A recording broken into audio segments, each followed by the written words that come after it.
안녕하십니까? 하나님의 평강이 당신의 삶에 가득하기를 기원합니다. 만약 성경 속에 절대로 실패하지 않는 4가지 사업의 비밀이 이미 기록되어 있다면 어떠시겠습니까? 경기 침체나 전염병, 시장의 붕괴에도 흔들리지 않을 만큼 신성한 지혜에 깊이 뿌리내린 사업 말입니다. 혹시 지금 당신의 재정이 정체되어 있는 이유가 믿음의 부족이 아니라 하나님께서 주신 원리를 삶에 적용하지 않았기 때문이라면 어떻게 하시겠습니까? 이것은 단순히 동기를 부여하는 이야기가 아닙니다. 이것은 당신의 영혼을 깨우는 부르심입니다. 당신은 지금까지 신성한 전략이 솟아나는 샘물 위에 앉아 있었을지도 모릅니다. 오늘 밤 우리는 그 비밀의 금고를 함께 열어보고자 합니다. 이 귀한 지혜의 말씀을 나누기 전에 잠시 시간을 내어 좋아요를 눌러주시면 이 메시지가 더 많은 분들께 닿는데 큰 힘이 됩니다. 하나님의 은혜를 전하는 이 작은 행동에 동참해 주심에 미리 감사드립니다. 여러분의 삶에 놀라운 축복이 임하기를 기도합니다. 대부분의 사람들은 성경을 영적인 지침서로만 생각합니다. 물론 그것은 절대적으로 사실입니다. 하지만 극소수의 사람들만이 깨닫는 진실이 있습니다. 성경은 인류 역사상 가장 위대한 경제 청사진이라는 사실입니다. 그 페이지 안에는 기도와 예언뿐만 아니라 부의 증식과 재정적 돌파구를 다스리는 시스템, 전략, 그리고 신성한 법칙들이 담겨 있습니다. 분명히 말씀드리고 싶습니다. 오늘날 수많은 신앙인들이 온 마음을 다해 하나님을 사랑합니다. 그들은 기도하고 금식하며 찬양합니다. 하지만 여전히 많은 이들이 재정적인 속박에서 벗어나지 못하고 있습니다. 이는 하나님이 신실하지 않아서가 아닙니다.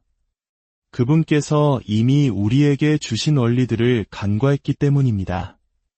과거 C.S. 루이스가 말했듯이 하나님은 자신을 떠나서는 우리에게 행복과 평화를 주실 수 없다. 왜냐하면 행복과 평화는 그분 안에만 있기 때문이다. 저는 여기에 덧붙여 말하고 싶습니다. 하나님은 그분의 방식을 떠나서는 우리에게 지속적인 부를 주지 않으실 것이다. 그래서 오늘 저는 유행이 아닌 영원한 진리에 기반한 4가지 사업 모델, 4가지 소득의 흐름을 여러분께 공개하려 합니다.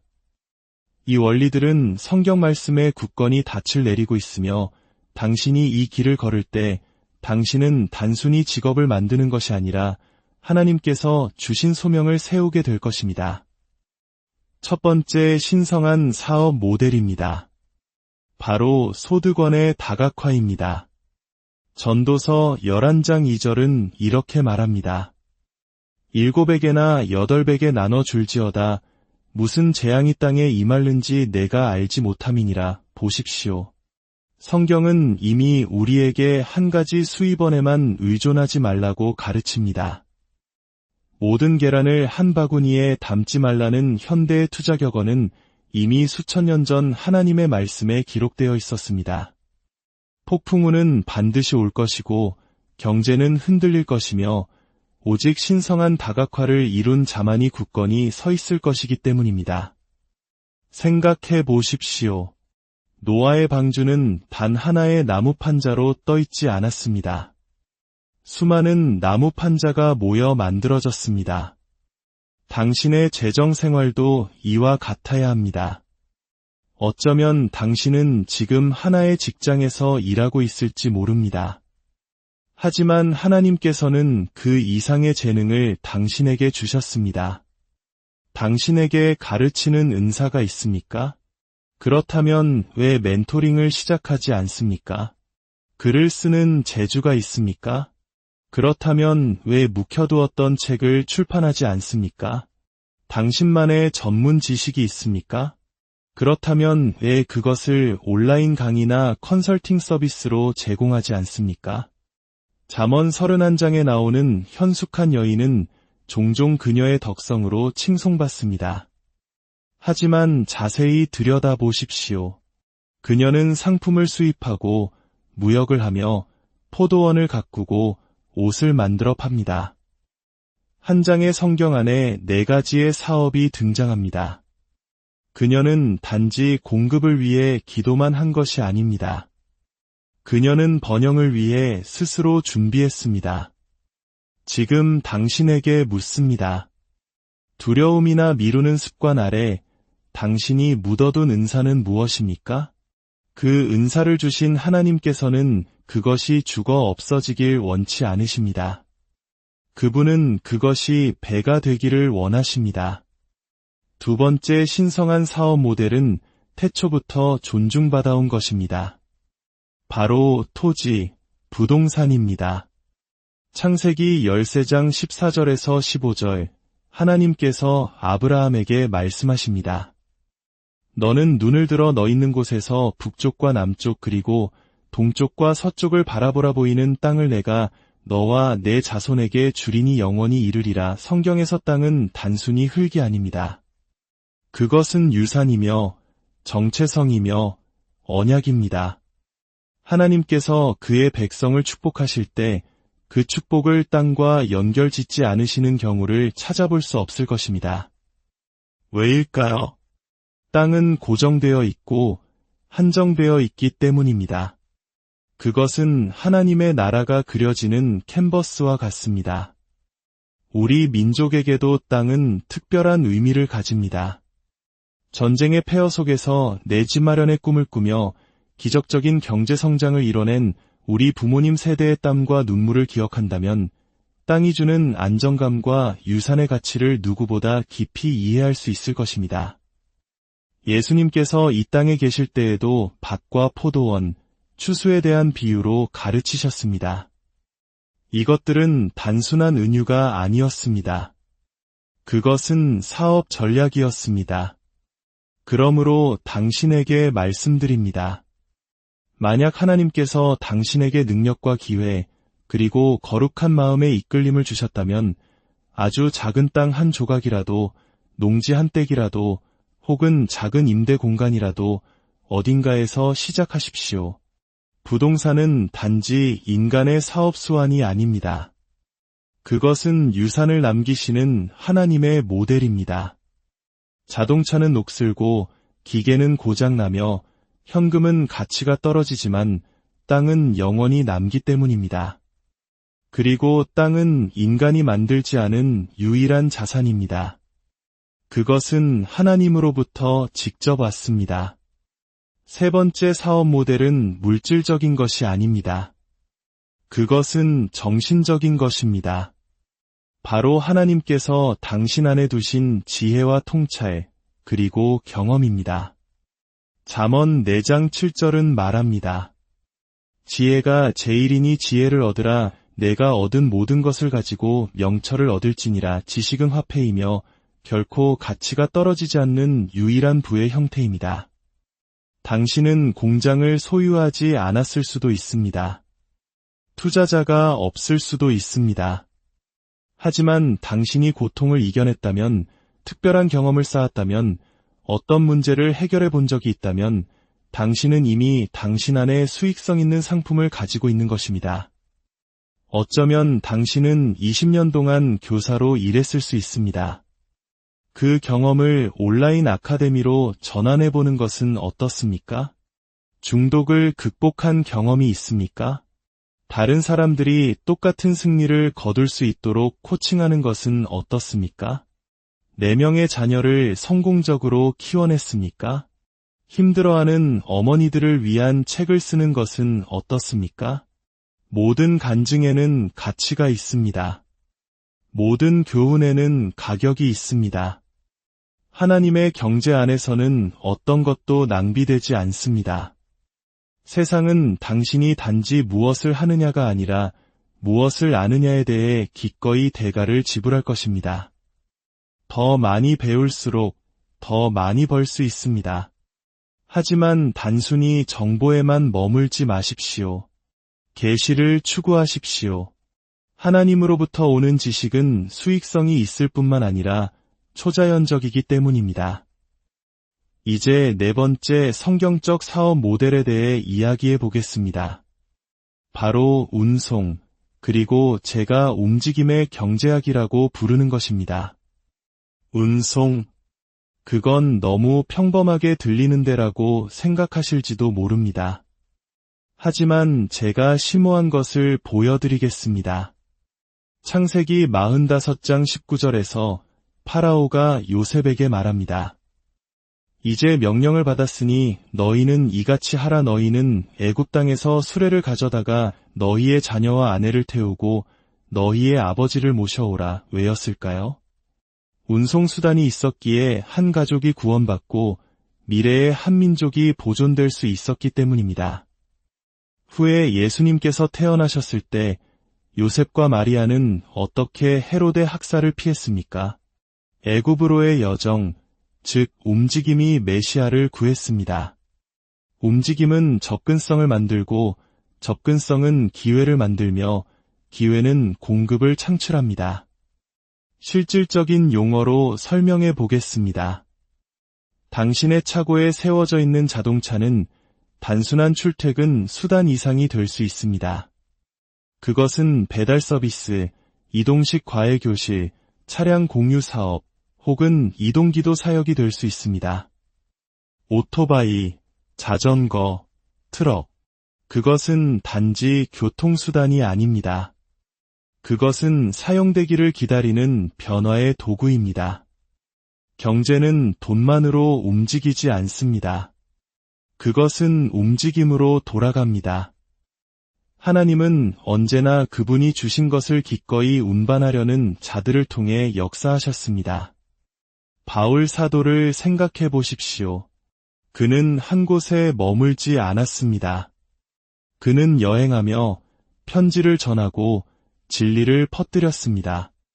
움직임이 사역을 배가시켰고 그것은 당신의 수입 또한 배가시킬 수 있습니다.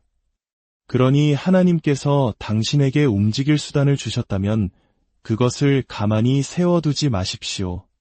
하나님의 왕국에서 정체는 결핍이지만 움직임은 증식이기 때문입니다. 자, 이제 당신이 부동산 제국이나 온라인 강좌를 계획하기 전에 반드시 경고해야 할 것이 있습니다. 만약 당신이 이 문제들을 다루지 않는다면 우리가 방금 이야기한 모든 것을 파괴할 4가지 영적인 질에 4가지 장애물이 있습니다. 이 장애물들은 은행이나 시장, 혹은 경쟁자로부터 오는 것이 아닙니다. 그것들은 당신의 내면으로부터 옵니다. 이제 그것들을 드러내겠습니다. 첫째, 통제되지 않는 빚입니다. 잠언 22장 7절은 말합니다. 빚진 자는 체주의 종이 되느니라. 이 말씀을 깊이 묵상하십시오. 빚은 단순히 재정적인 문제가 아닙니다. 그것은 영적인 족쇄입니다. 당신이 빚에 묻혀 있을 때 당신은 더 이상 하나님의 부르심에 신속하게 순종할 자유가 없습니다. 당신은 주저하게 되고 불안해하며 주도적인 삶이 아닌 반응하는 삶을 살게 됩니다. 빚은 비전을 훔치고 분별력을 흐리게 합니다. 당신은 믿음이 아닌 절박함으로 결정을 내리기 시작합니다. 더 나쁜 것은 많은 신앙인들이 하나님께서 채워주실 거야 라는 이름으로 빚을 정당화한다는 것입니다. 그러나 하나님은 무모함을 축복하지 않으십니다. 그분은 선한 청지기의 삶을 축복하십니다.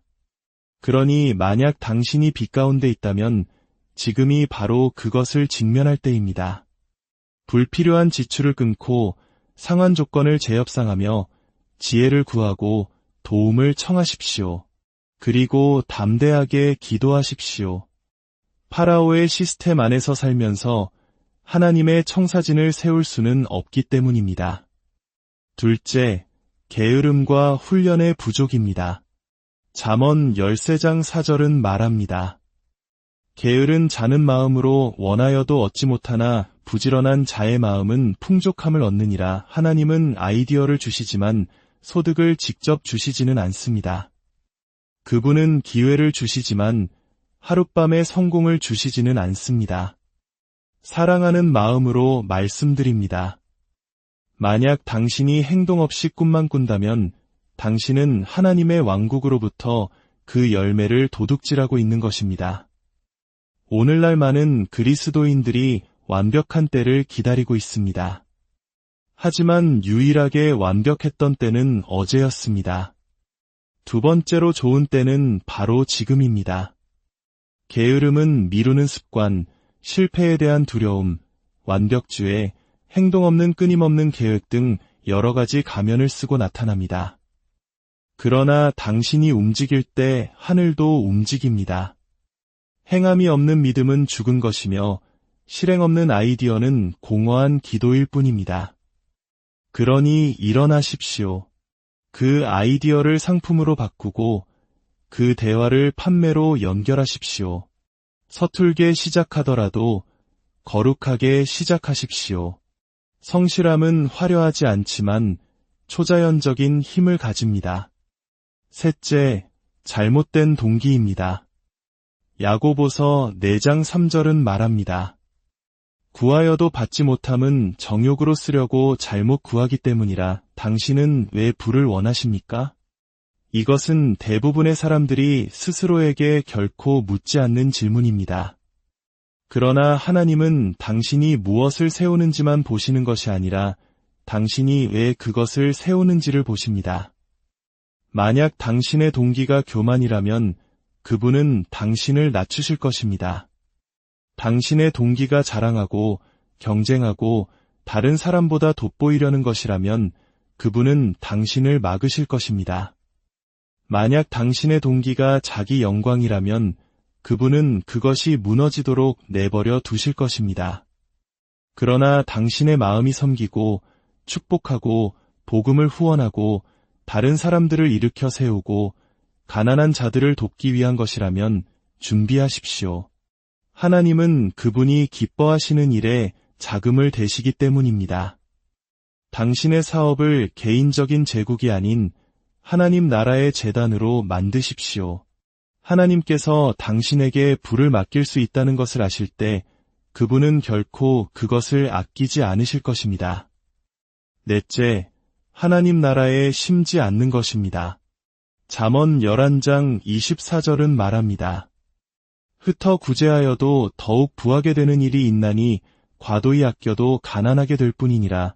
나눔은 기부가 아닙니다. 그것은 선언입니다. 당신이 드릴 때 당신은 하나님이 나의 공급원이시며 나의 월급이나 저축, 나의 성공이 아닙니다. 라고 선포하는 것입니다.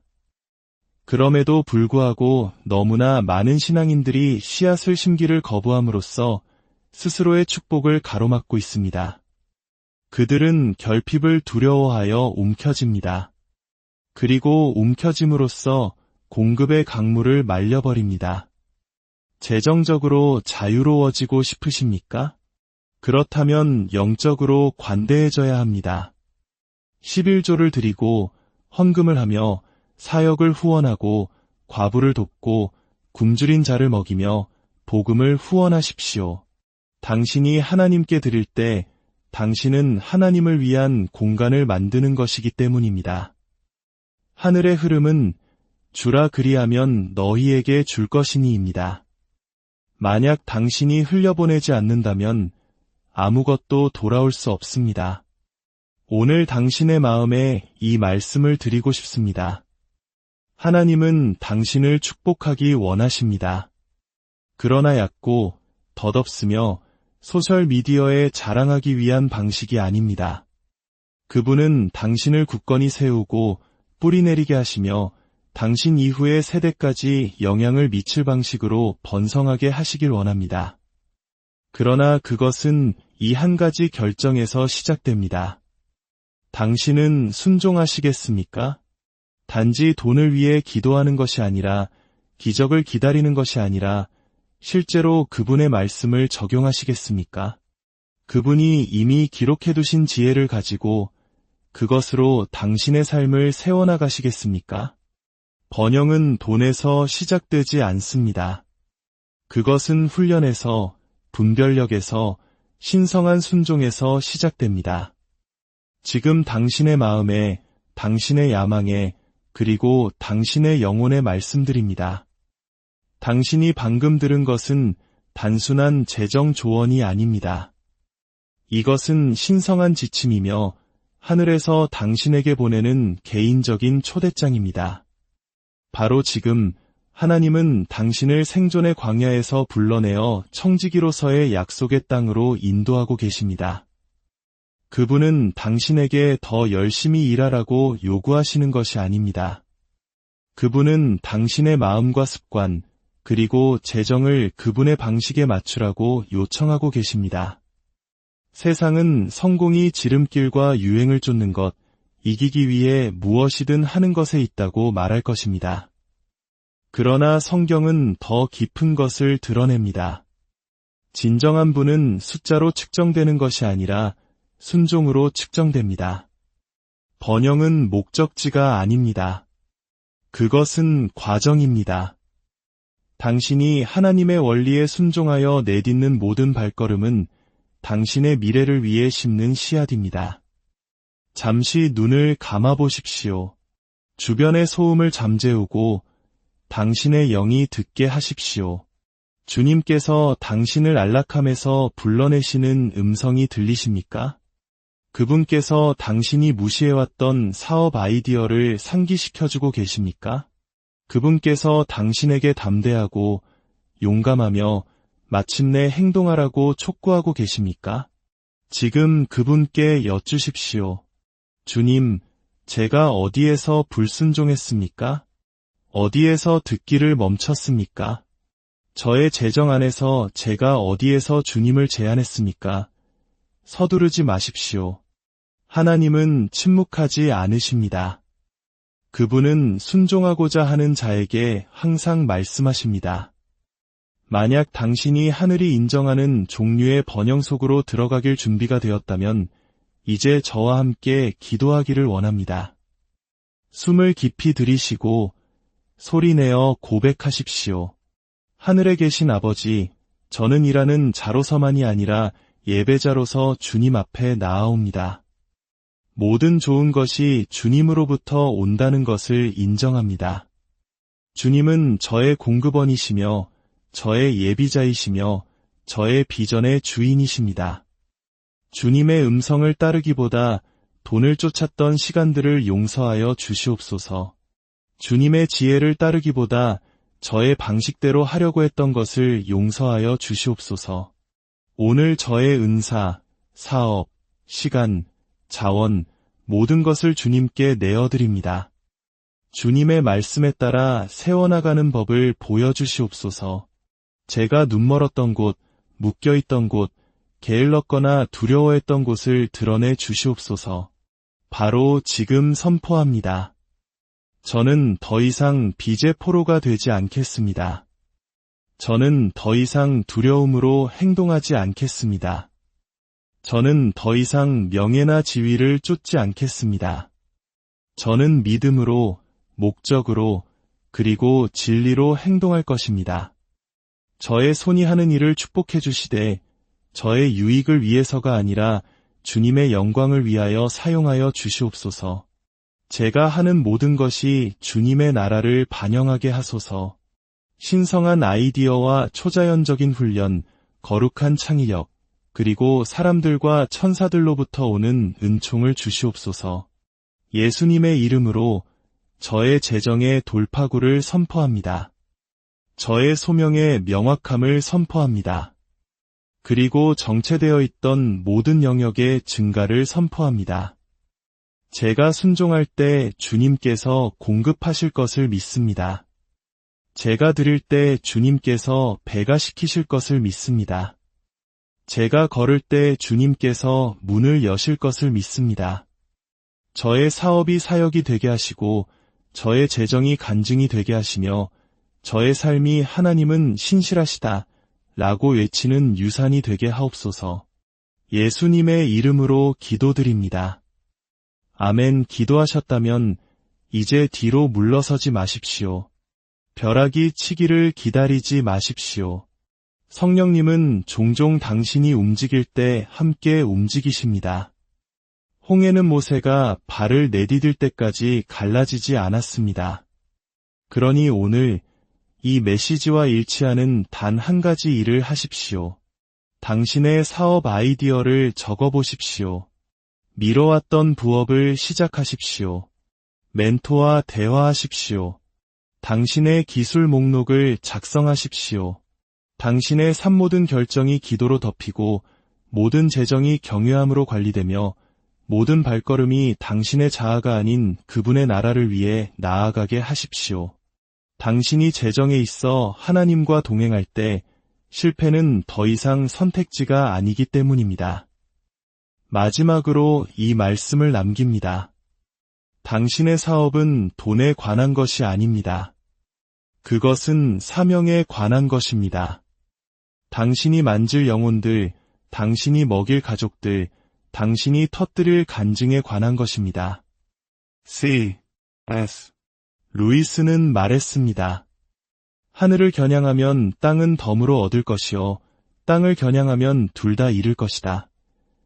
만약 당신이 오직 이익만을 겨냥한다면 결국 공허해질 수 있습니다.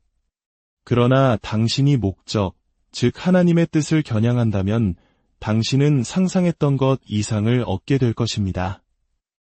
이 메시지가 당신의 삶의 새로운 장의 시작이 되기를 축복합니다. 더 이상 맹목적으로 애쓰는 것이 아니라 거룩한 정밀함으로 세워나가는 삶. 더 이상 결핍 속에서 사는 것이 아니라 풍요 속에서 행하는 삶. 단지 소유하기 위해서가 아니라 나누고 세우고 섬기기 위한 삶.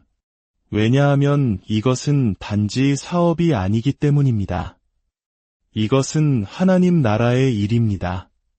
그리고 당신이 반석 위에 세울 때, 하나님과 동역할 때, 순종 안에서 걸을 때, 그 사업은 결코 실패하지 않을 것입니다.